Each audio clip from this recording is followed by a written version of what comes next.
کہ سب نبی اپنے قبور میں اپنی قبروں میں نماز پڑھ رہے ہیں. اب رہا اولیاء کا مسئلہ، اولیاء کی بات، تو کوئی نبی کوئی ولی نماز پڑھتا ہے، کوئی ولی نماز نہیں پڑھتا، کوئی ولی تلاوت کلام مجید میں مصروف ہے.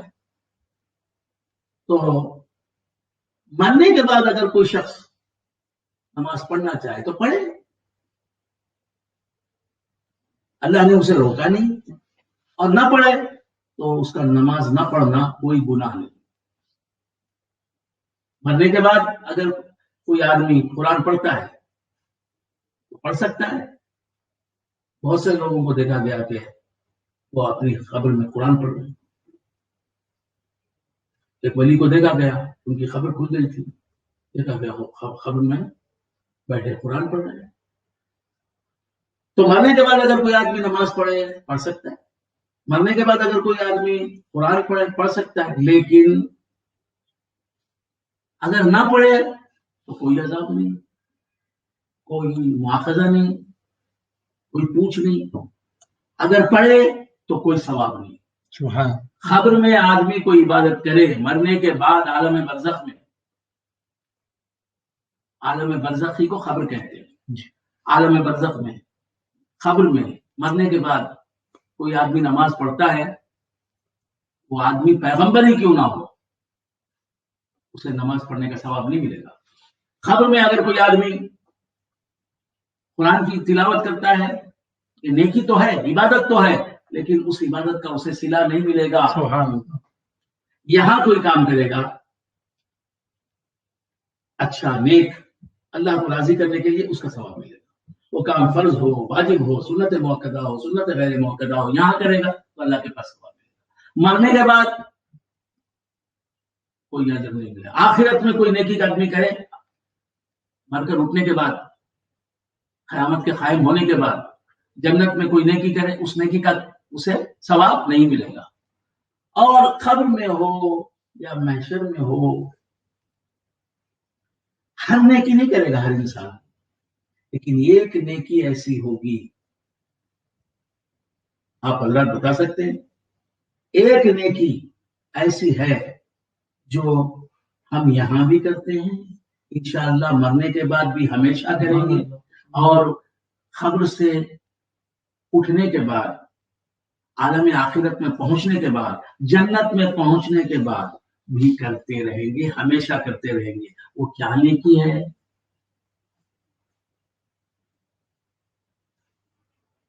نمازیں نہیں چھوٹ جائے گی، عالم آخرت میں کرے. عالم برزخ میں کوئی نماز پڑھے نہ پڑھے کبھی پڑھتا ہے اللہ والا نماز قبر میں، کبھی نہیں پڑھتا. اس کے نہ پڑھنے پر کوئی نکیر نہیں. لیکن ایک نیکی ایسی ہوگی جو قبر میں بھی ہمیشہ جاری رہے گی، انسان کرتا رہے گا، مسلمان کرتا رہے گا، ہر مسلمان کرتا رہے گا. آپ لوگ بہت اداس بیٹھے ہیں. عنوان کیا تھا، کیا بول رہے ہیں؟ تو عرض کر رہا تھا کہ ایک نیکی ایسی ہے جسے ایمان کہتے ہیں، وہ قبر میں بھی جاری رہے گی، اور مرنے کے بعد عالم آخرت میں جب ہم پہنچ جائیں گے تب بھی جاری رہے گی.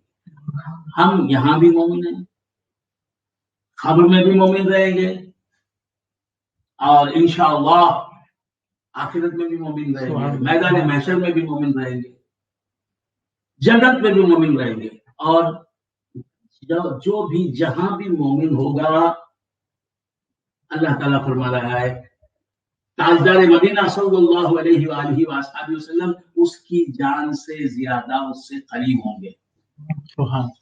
تو بندگان خدا، سرکار دو عالم صلی اللہ علیہ وآلہ وآلہ وسلم کے تعلق سے اللہ تبارک و تعالیٰ نے فرمایا ہے نبی ایمان والوں کی جانوں سے زیادہ ان سے قریب ہیں.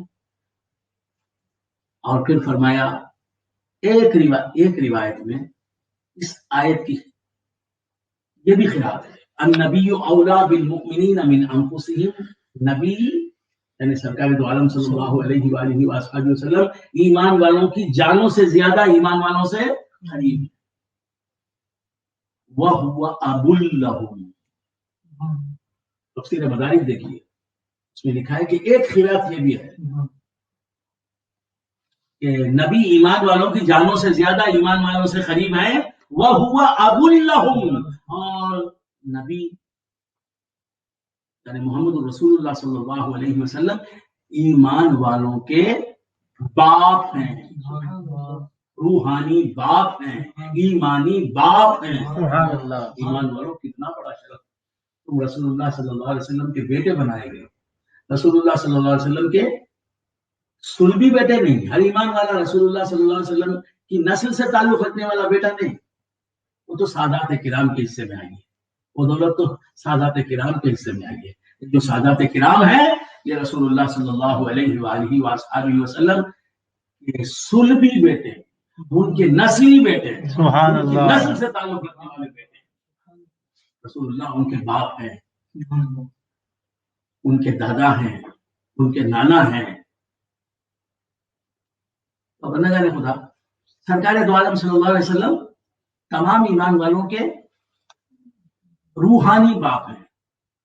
سادات کے بھی اور جو سادات نہیں ہیں ان ایمان والوں کے، تمام ایمان والوں کے حضور باپ ہے. کیسے باپ ہیں؟ روحانی باپ ہیں، ایمانی باپ ہیں. اس کے بعد فرمایا وَأُمَّهَاتُهُ وَأَزْوَاجُهُ أُمَّهَاتُهُمْ، نبی ایمان والوں کی جانوں سے زیادہ ان سے قریب ہے. اور اس روایت کے مطابق نبی ایمان والوں کے باپ ہیں، اور نبی کی بیویاں جو ہیں وہ ایمان والوں کی مائیں ہیں. نبی کی بیویاں ایمان والوں کی مائیں. تو ایمان والوں تمہارا کیا مقام ہے. باپ تمہارے مصطفیٰ ہیں، روحانی باپ، اور مائیں تمہاری ازواج مطہرات سرکار دو عالم صلی اللہ تعالی علیہ وآلہ وسلم. یہ ازواج جو ہیں وہ حضور کی بیویاں جو ہیں وہ ایمان والوں کی مائیں. تو ہر ایمان والا اس پر فرض یہ ہے کہ وہ نبی کی ہر بیوی کو اپنی ماں سمجھے. سبحان اللہ. اپنی جسمانی ماں سے زیادہ افضل سمجھے. سبحان اللہ. سبحان اللہ. کوئی بیٹا اپنی جسمانی ماں کو برا کہتا بھی نہیں، برا سنتا بھی نہیں. سبحان اللہ. کیسے لوگ ہیں جو نبی کی ازواج مطہرات کی شان میں گستاخیاں کرتے ہیں.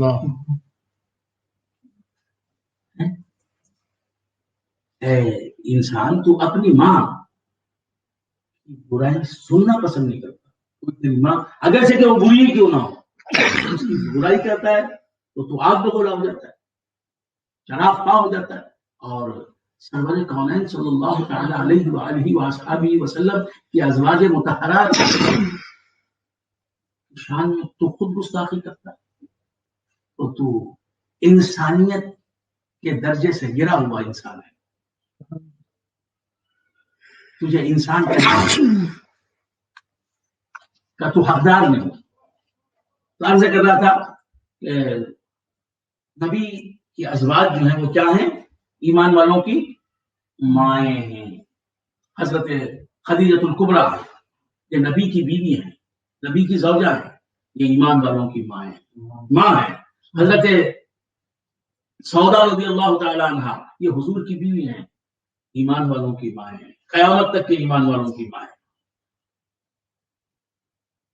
حضرت عائشہ صدیقہ رضی اللہ تعالی عنہ، ام المومنین عائشہ صدیقہ رضی اللہ تعالی عنہ، یہ حضور کی مقدس زوجہ ہیں اور ایمان والوں، تمام ایمان والوں کی ماں ہیں. تو ایمان والا وہی ہے جو نبی کی ہر زوجہ رضی اللہ تعالی عنہ کو اپنی ماں سمجھے، اپنی ماں سمجھے.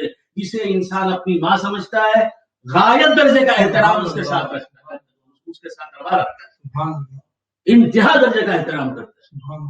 تو بندگان خدا عرض کر رہا تھا کہ سرکار دو عالم صلی اللہ علیہ وآلہ وآلہ وسلم کی ازواج مطہرات ایمان والوں کی مائیں ہیں.